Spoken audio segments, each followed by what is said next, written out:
हरे कृष्णा। हम लोग जप यज्ञ भगवान की महिमा का विस्तृत वर्णन नामक पुस्तक से चर्चा कर रहे हैं। हम इसके पांचवें भाग वैष्णव आचार्यों के वचन के दूसरे अध्याय श्रील भक्ति सिद्धांत सरस्वती ठाकुर के वचन से चर्चा कर रहे हैं। हमारे नाम जप की सफलता हमारे श्रवण की उत्सुकता पर निर्भर करती है। वास्तविक नाम जप, शुद्ध नाम जप भगवान की प्रसन्नता के लिए किया जाता है। जो प्रतिदिन 1 लाख नाम का जप नहीं करते, भगवान उनके द्वारा अर्पित किसी वस्तु को स्वीकार नहीं करते। तो भक्ति सिद्धांत सरस्वती ठाकुर के जितने भी शिष्य थे, और उस समय 64 माला का नियम था। 64 माला मतलब 1 लाख नाम। चैतन्य महाप्रभु भी इस बात पे बल देते थे।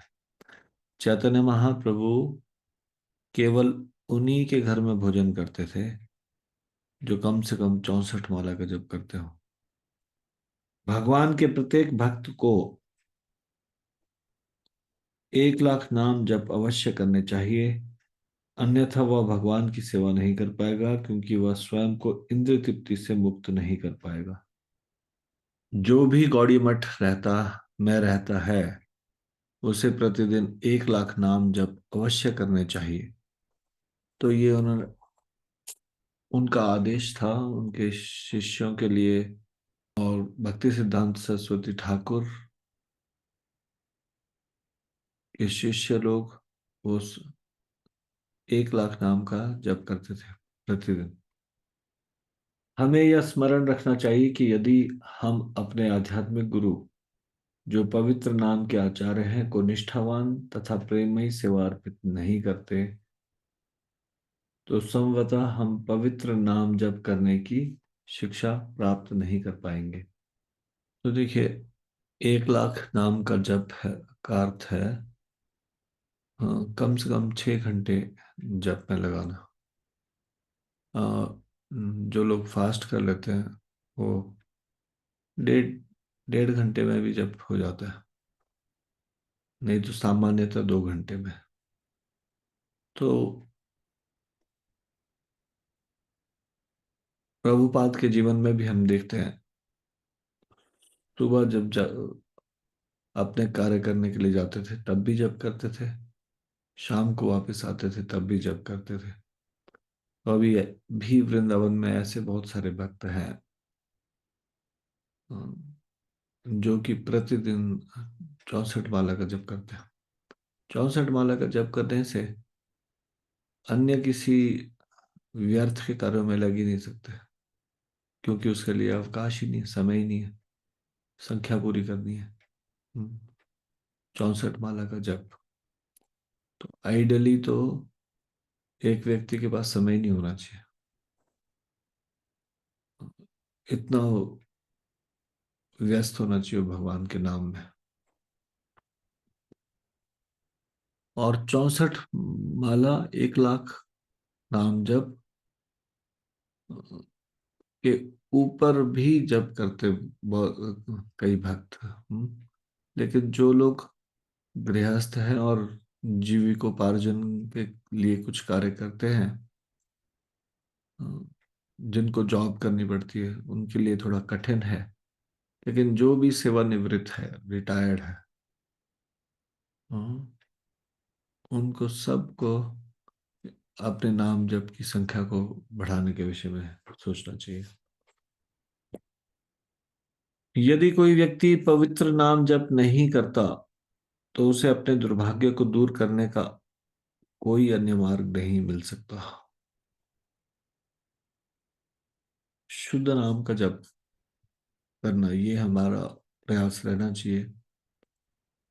चैंटिंग प्योरली, अटेंटिवली, शुद्ध नाम। भले ही हम आयु के किसी भी वर्ग से संबंधित हों, या फिर धनी हो, निर्धन हो, विद्वान हो या मूर्ख हो, पापी हो या पवित्र हो, हमारे पास कृष्ण के पवित्र नाम का उच्चारण करने के अतिरिक्त अन्य कोई साधन नहीं है। इस विषम परिस्थिति से बाहर निकलना, यानी कि इस भौतिक अस्तित्व से बाहर निकलना और भगवत धाम जाना, इसके लिए कोई कर्म बंधनों के अनुसार कुछ भी अवस्था में हो, लेकिन उपाय एक ही है, वो है हरे कृष्ण महामंत्र। आध्यात्मिक समस्याओं का निदान का भी एक ही तरीका है, ध्यान पूर्वक जप करना। भक्ति में जो अवरोध है उनको दूर करने का भी एक ही तरीका है, वो है ध्यान पूर्वक जप करना। Chanting attentively is the solution to all the problems in spiritual life.